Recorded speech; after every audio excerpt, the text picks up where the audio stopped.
Well, the very first day I met him, we were going to school in Faraday, Louisiana, and I really didn't know him. But back then we had no entertainment. Yeah. And the school would put on little plays. And they had Jerry to come up and play 2 or 3 songs on the piano. And that's the first time I had really noticed Jerry. And I said, man, he can really play. And then a few years later, we started running around together, shooting pool and this and that. And we run off to New Orleans in, I think, 1953. And that's when you cut Jerry's first record. Because I still got it. Cecil here paid for the very first recording of Jerry Lee Lewis. I think it cost $2.25. And you still have the record. I still got it. And this record, of course, has now been issued on Time Life Records. Yeah. And we can, thanks to Cecil keeping it, we can all hear Jerry in 1953. Yeah. 4 years before he was discovered. Yeah. At Sam Phillips' studio in Sun. Yeah, they say that old Sam recorded this and that one recorded, but Cosmo Matassel in New Orleans, Louisiana, he's still living, Cosmo is. He recorded people like Little Richard and Fats Domino and a bunch of famous people. And but he did not know who he was recording back then. But Sam Phillips and a bunch of people, I say, they had the first country record on Jerry Lee Lewis and the first rock and roll. If you will listen, I had the first one on him, and I still got it. You still got it. And but people don't really know that. And it's a great record. Yeah, it is, you know. But one side is a Lefty Frizzell number. Yeah. That Jerry sings even higher than Lefty. He said, I think I'm gonna sing this higher than Lefty Frizzell. I said, boy, you better get up there high. And he did, and he said, what am I gonna do next? I said, I'll just make up something. And he made up the Boogie Woogie. And that Boogie Woogie is a big seller now for Time Life Records. But it's thanks to you spending $3 at Cosimo Matassa to make that record. Now let's go on a bit. You were at school and you were at the start of using the word killer. Oh yeah, I started that before, or right before 1953. My mother managed a big department store, and I had to work on Saturday, which I hated. But I was up and I was looking out the window, I saw Jerry pass by, and I said, there goes the killer. And it scared a lot of people. You know, and they said, where? You know, and that's when I first started calling him that. But I had started a little bit before that, but from then on and then through the years, we just kept on and kept calling each other killer. And then after he started getting famous, he would call other people killer. That one thing, he can't remember everybody's name. Yeah, and he said, a lot of people say, hey, killer, and go on, you know. But it become a damn trademark that he has still got. What's Rolf, and then some of the t-shirts got killer on the back of it. And it's a phrase that we coined and made famous, and I never received a nickel out of it. But we should also say that Cecil is a very important person in the life of Jerry Lee Lewis, because Cecil was there at the very beginning. You made the first record, but also in the family way, you have looked after them for many years. And for many years. When Jerry's mother was very ill, it was you who looked after Mrs. Lewis. I looked after her the last 4 or 5 months she lived. And Jerry wanted someone there that he knew that he could trust. Of course. But I was very close to all of the family. Yeah. All of the family, I knew when none of us had anything hardly. You know, we just all were working people.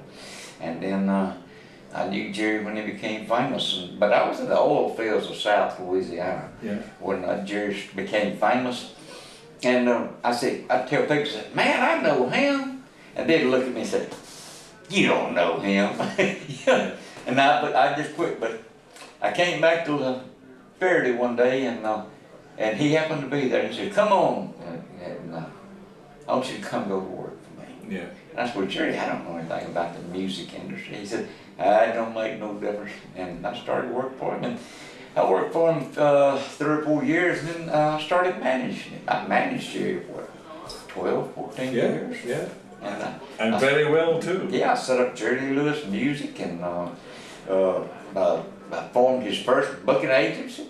I got rid of everybody and formed the first booking agency. And you also are a songwriter. Yeah, and you've written how many songs for Jerry? I think I wrote 15 or 16, and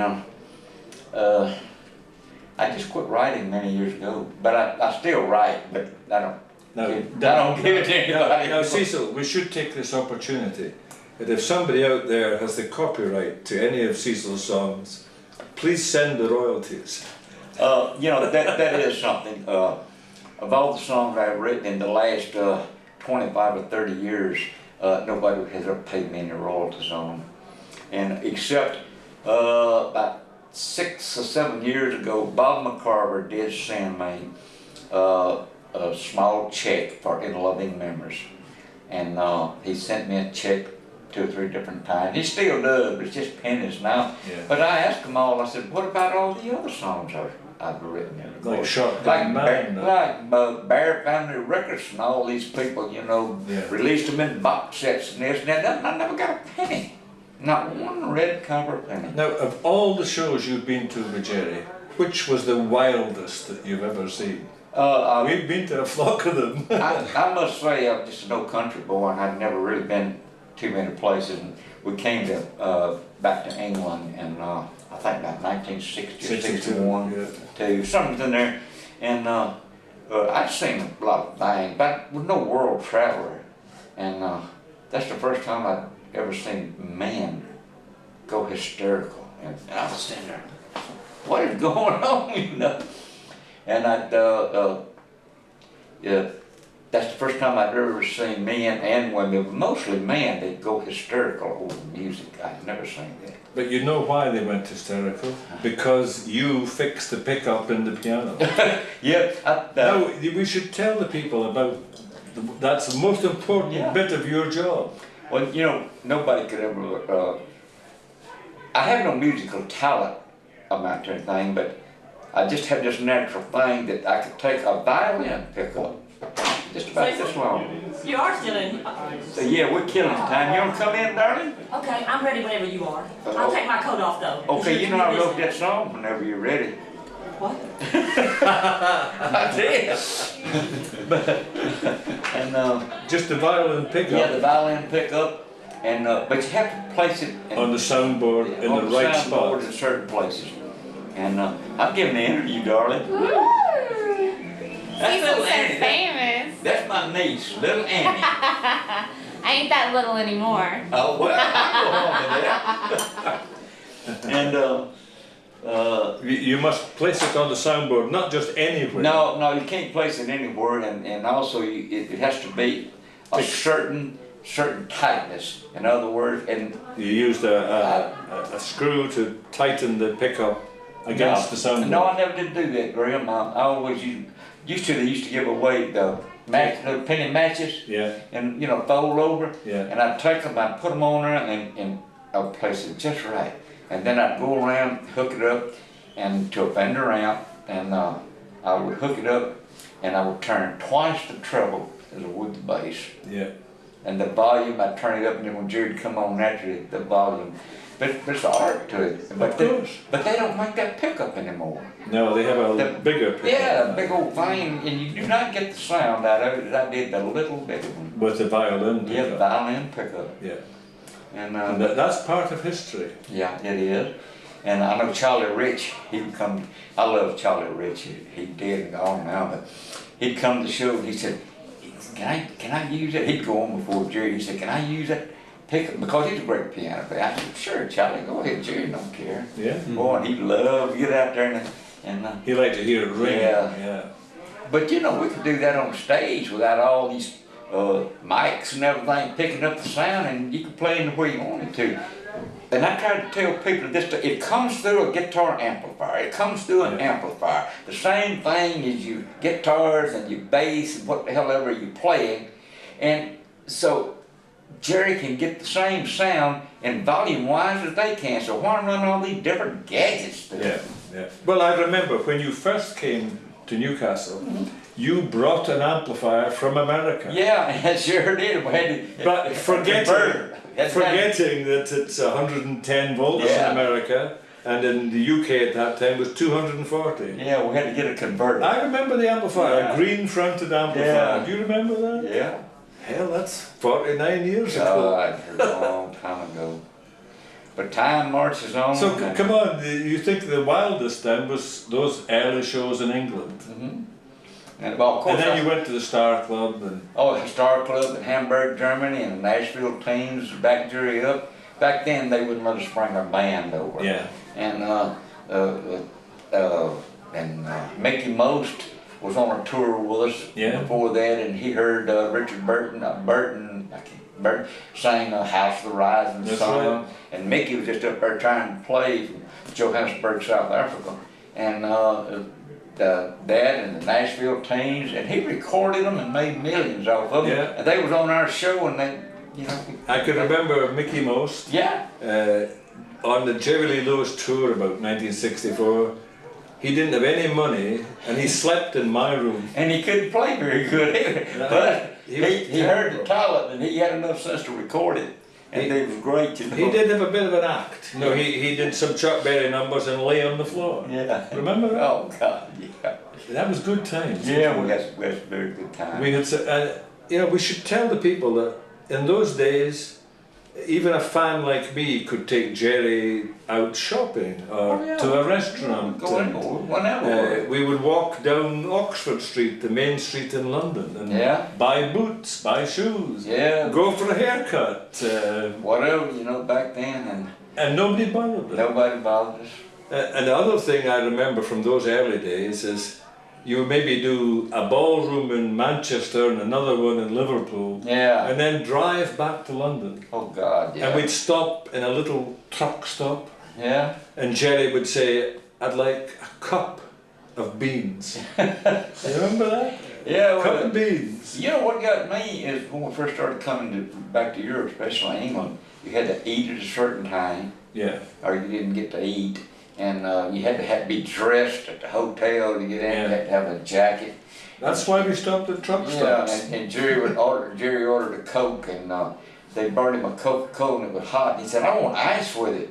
The man went down and brought him 1 cube of ice. And I said, "Oh," but anyway, we had some great times. I can remember being at a service station on the M1. There was only one motorway in those days. And some truck drivers seeing Jerry and saying, "Are you Jerry Lee Lewis?" And Jerry would say, "The one and only." But you know, I can sit here and talk all night, and you can, and Pierre, and whoever. But I'll sum it up in a way that I don't think words have ever been written, spoken, or sang by a human being that can really describe Jerry Lee Lewis. No. No. He's a one of a kind. And there'll never be another one. There'll never be another. You know, if you really want to listen to rock and roll, listen to him and his sister Linda Gale sing Roll Over Beethoven. Yeah. Then you will hear something. You will really hear something. Well, I like what the songwriter Glenn Sutton wrote. Oh, Glenn Sutton? Glenn Sutton is dead now, but he was a good friend to me, and he would email me. And I would say, "I'm going to see Jerry next week." And Glenn wrote 5 songs for Jerry. Yeah. And the best one was What's Made Milwaukee Famous. Yeah. But Glenn summed up Jerry very good. He wrote an email to me and he said, "Jerry Lee takes a song and makes it his own. Yeah. Doesn't matter whose song it is." And he said, "Jerry Lee is the greatest of them all. Always has been and always will be." It's true. You know, and we just got to record the session, and they still doing some mixing on it, and There's from a Glenn Sutton tune, Chris Christopherson. Oh yeah, Chris Christopherson. Chris showed up. We thought he had we done picked most of the songs. Chris showed up with tons of songs. Right. And Chris Christopher, I'm gonna tell you what, you just can't beat him writing. Well, he's a big fan. No, yeah, and he'd Big come fan. there and we'd talk, and he's a very nice person too, Chris is. And he had all these songs, and so we just had to start changing everything around. We started doing all Chris's songs, and Yeah. those others, we just might have left them laying there. But let's ask you the $1,000,000 question. Uh-oh. I don't have it. Jerry, no, I know. Jerry is now 74. Yeah. He I- just turned 74. I don't think he will ever retire. Retire? No, Jerry and I talk about it all the time. He will always want to play. Yeah, and he said, man, I'm getting tired of all this. He said, Sister, we're getting old. I said, Jerry, I said, forget it. I said, you'll never retire. I said, you retire when you die. Yeah, yeah. As long as you're able to perform, you'll perform. It may not be but once a year or twice a year, but as long as you are able to perform. He said, well, I guess you're right. I said, it's your life. Of course. You've done it all your life. You would be lost if you couldn't retire. Well, I've been with Jerry all over the world, and what is really, amazes me is that wherever you go and Jerry's in your company, if there's a piano, he has to play it. But He can't pass a piano without playing it. But you know, he's got to where here lately he very seldom plays. Yeah. The only time he plays is when he plays a concert. And it's because he's so tired. I can remember we used to sit down and play for hours, hours. And, you know, he said, you know, I've played it so many years and I've done this and that and sang the same song so many years. Yeah, but he really He said, but if I don't do them, you know, people are expecting I got to play them. And that, ladies and gentlemen, just about winds me up. I'm 74 and I'm getting tired. There you go. I got to have my beauty rest. You got no end of... But I'd like to say Rolf Bruckner is a very fine person. He's very hospitable and he's a very good friend. And Graham Knight and Pierre and you know, for Jerry Lewis to have dedicated fans like this is an honor. Yeah. For me to even be around him, and I've been knowing, I didn't even know he'd snapped pictures back in the back in the 60s, and I said, well, that's me. I think I had a leather jacket on or something, smoking a cigarette. I even smoked back then. But you see, I don't think that any of the stars of today, you know, the Robbie Williams or whoever, I don't think they get close to their fans. You know, no fan gets as close to them as we are to Jerry. Oh yeah. We're not going to stay in Robbie Williams' house. We're not going to fly in their plane. They wouldn't have that. Yeah. Whereas Jerry has given us his life. Yeah, he dedicated his life. And Jerry has changed my life entirely. Meeting Jerry just changed my life entirely.